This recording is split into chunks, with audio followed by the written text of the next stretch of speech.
多用途功能挖掘到底，后勤保障领域在开花。机动战士高达 Seed Destiny Astray 设定解说。机体型号 ZGMF1000 AAL， 强袭登陆型扎古勇士是扎古勇士使用水陆两用附加装备后的作战形态。该附加装备名为乌扎特，其作用是帮助扎夫特非特化的机动战士具备2栖作战能力。可以看到，在机体的后背装备了带有2个大风扇的背包装备，其机动方式与2栖登陆用的气垫艇基本相同。这2个风扇就是气垫艇上的空气螺旋桨，作用就是用来产生向前的推力，使机体前进。而这个推力能让扎古勇士在海面上的速度能达到每小时50节，这个速度与气垫艇处于同一水平。当然也存在差异的地方。首先，这个背包是通过摆动风扇的朝向实现变换方向，而气垫艇则是通过方向舵来实现。另一个不同的地方，气垫艇是通过高压空气往底部充气，以此形成气垫来托起船体，从而实现腾空。而强袭登陆型扎古勇士则没有这样的结构，主要依靠2个肩膀的可动机翼来产生升力，以此来实现扎古勇士在海面上进行高速机动，并且在脚部还增加了带有声纳设备的滑水板部件，穿上后就能更好的在海面上进行航行，也就具备了像水陆坦克那样有海向陆的进攻能力。而有所不同的地方是，搭载水陆坦克和气垫艇的平台都是水面舰艇里的船坞登陆舰和2栖攻击舰，而扎夫特则都是水下航行的潜水母舰福斯古洛夫级。该型舰艇的体积十分庞大，因而内部有足够空间设置格纳库来容纳多架机动战士，加上扎古勇士的水密性可以潜入水中进行机动，因此能像格恩这样的水中型机动战士直接在水下从福斯古洛夫级出击作战，这样就可以利用在水下的隐秘性，对敌发起的登陆作战就能起到奇袭效果。而且除了登陆作战之外，强袭登陆型扎古勇士还能执行护航和反潜等作战任务，所以配备了相应的武装来打击水面和水下目标。其中在滑水板的外沿侧面则各携带了2枚鱼雷，在战斗时可以像鱼雷艇那样通过高速靠近敌方水面舰体来发起鱼雷攻击。另外，在脚后跟位置还各带有4枚 M25 型深水炸弹，当发现敌方水下目标后，就可以迅速前进到目标所在位置进行投放。该深水炸弹不仅威力巨大，还能做到精准控制爆炸的深度。如果要攻击大型目标，额外的还准备了144厘米口径的大型攻击鱼雷。该型鱼雷通过手持的方式进行携带，所以最多携带量就是双手各携带1个。算上脚底的4枚鱼雷，一架强袭登陆型扎古勇士的战斗力基本与一艘鱼雷快艇相当。当双手携带大型鱼雷进行作战时，其他的手持武器就会放在后腰的挂架上，以备在鱼雷投放完毕后重新手持使用。值得一提的是，原来配备的光束突击枪针对使用环境进行了防水的改进，可以看到枪上的弹匣和枪管等部分存在差异，剩下的就是在腰部位置仍可携带4枚手榴弹，可选的手榴弹类型没有发生变化，分别是高爆弹、闪光弹、燃烧弹、烟幕弹和流线弹，根据作战任务需求来选择携带。而在电子设备方面，强袭登陆型扎古勇士也做了适应性的调整，那就是在头部额头位置增加了1个触角，这个部分内置了水下探测用的传感器，以方便机体在水下环境进行作战。同时，这个部分还具有潜望镜的功能，能像潜艇那样在水下观察水面情况。基本上凭借这几个地方的改进，扎古勇士这个一开始作为宇宙用的机型就能适应在地球上进行登陆作战。值得一提的是，强袭登陆型扎古勇士其实取名为夜光虫扎古勇士，据称是因为头部独眼摄像机的缘故。当进入夜间在海边潜伏进行登陆作战时，扎古勇士的这个独眼摄像机看起来就像是海边的夜光虫那样发光。不过这一说法并未得到确认。然后就是在已知参与过的战斗记录里，强袭登陆型扎古勇士有参与规模庞大的天堂岛战役。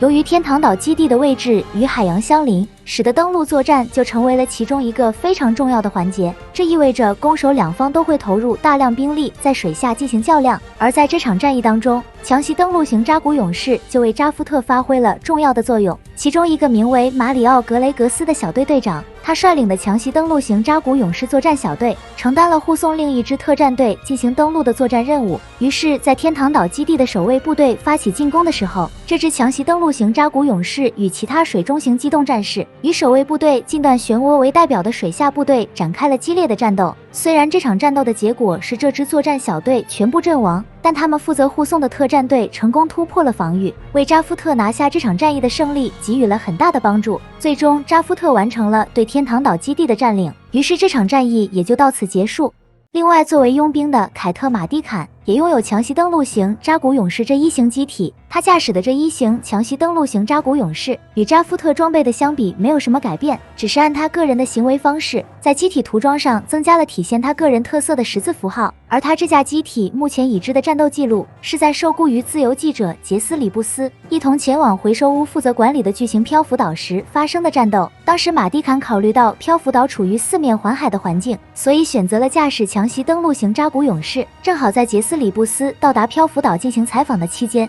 突然来了一伙人要对巨型漂浮岛进行破坏活动，于是马蒂坎便立即出击迎敌，在成功将这伙人击退后，结束了这场战斗。除了用于登陆作战的背包之外，扎夫特还在非作战领域开发了另一款背包装备，而这款背包便是用于救援的医疗型背包装备。从外观上可以看出，使用医疗背包装备的扎古勇士在涂装上使用了代表医疗机构的红白配色，这与原来的军绿色涂装产生了很明显的区别，以此来方便交战双方对其进行识别，避免被认为是军事目标而遭到攻击。而参与战争的各方国家或组织不能主动攻击任何医疗单位，这个约束是早在C1宇宙世纪之前由世界各国共同达成的国际公约所做出的规定，也因此医疗型扎古勇士作为非作战单位，原先的武装就必须移除，不能再次装备。不过医疗型扎古勇士使用武器的功能则没有移除，倘若遇到紧急情况时仍可临时装备使用。而除了涂装颜色有所不同之外，机体的肩甲位置还新安装了警示灯，其作用与救护车顶部的警示灯一样，方便引起周围注意进行规避让道。然后就是背部的医疗背包装备，该型背包的体积十分庞大，所携带的3组医疗方舱模块可以建立起基本保障的小型野战医院。如果需要建立完整的大型野战医院，可以由多架扎古勇士携带不同功能的医疗方舱模块即可。为了保障这些医疗方舱能够稳定运作，原先机体腰部位置携带的手榴弹换成了2块能量包，单独供应医疗方舱模块的运作。如果自身携带的能量耗尽，可以改接其他电源来维持运作。另一方面，为了方便快速完成医疗方舱的部署和搭建，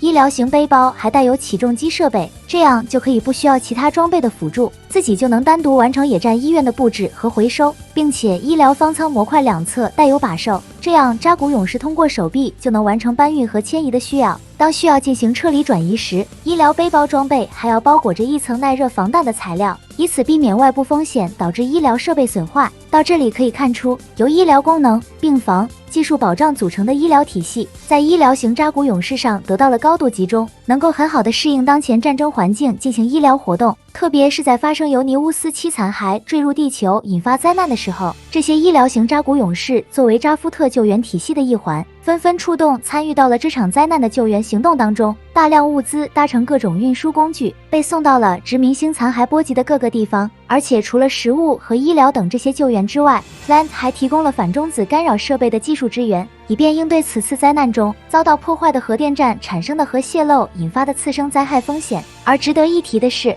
原本是医生，在参军后也被称为医生的米哈尔·寇斯特，也驾驶医疗型扎古勇士参与到这场救援当中。结果在途中遭遇到了抢夺反中子干扰设备的恐怖分子，而且这伙人还驾驶了3架来自奥布生产的 M1异端。于是在这个危急的情况之下，米哈尔驾驶医疗型扎古勇士进行反击。虽然以非作战型机体进行迎战十分不利，但凭借着自己优秀的驾驶技术，使用钢架作为武器进行战斗，最终成功将恐怖分子的3架机动战士全部击破。除了这场战斗之外，在东亚地区的第13密林保护区也出现了部署医疗型扎古勇士的记录，不过具体情况目前仍不得而知。反倒是出现了使用另一款背包装备的扎古勇士，也就是机体型号为 ZGM-100024 的指挥官用扎古 CCI。可以发现机体型号里 ZGM 少了个 F 字母，这是因为这一型扎古勇士属于是通讯指挥型的机体，名字里的 CCI 分别指的是 Command、Control 和 Information， 这3个单词的意思分别是指挥、控制和信息，所以型号里代表战斗的 Fight 首字母 F 便选择了移除，而型号所表示的都在背包装备上得到了体现。可以很清楚看到背包上各种类型的天线和电子设备，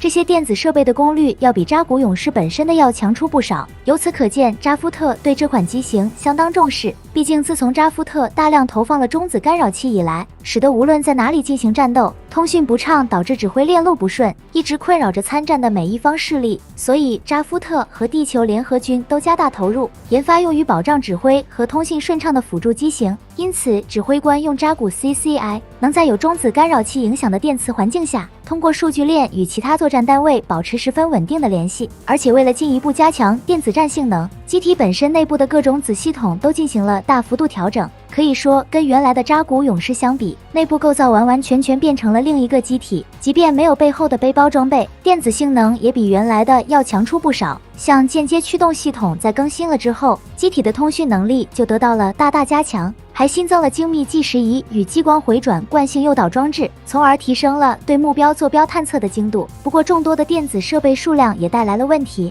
在运作时所消耗的电量，若使用机体本身提供的电能，将会有比较大的压力。所以在设计时就将电子设备与机体分开，这样就可以单独外接其他电源进行运作。像耗能比较高的量子通讯系统，也能装备在常规动力的机动战士上应用，然后还专门配备了一把手持装备。虽然看起来像是一把枪械拿来攻击，但其实是高性能的复合天线，而这个复合天线能够覆盖多种波长和频率，所使用的技术就来自于海市蜃楼系统，这就使得这个装备造价变得极其高昂，足够与一架扎古勇士相当。可以说，这个改进后的机体全身上下都是昂贵的设备，然而自身没有什么武装来保护这些设备，仅有腰部位置带的4颗手榴弹能发挥一些作用。所以通常情况下，指挥官用扎古不会贸然单独行动，每次行动都至少伴随2架机动战士提供护卫。但是护卫的机动战士一旦被击破，只剩下指挥官用扎古时，还是会凶多吉少。就在一次回收反中子干扰设备的行动中，有一支由指挥官用扎古所率领的作战小队，就是在负责护卫的机动战士先被击破之后惨遭全灭。而除了这场战斗以外，已部署到东亚地区第13密林保护区的指挥官用扎古 CCI 也被卢卡斯·欧唐纳·霍吉斯特·埃文斯2人击毁，而这2人甚至还组成了第4军势力，一组建就在当地掀起了很大的风浪。最后是在从云河率领多方势力的共同打击下，这才将这股第4军势力全部消灭。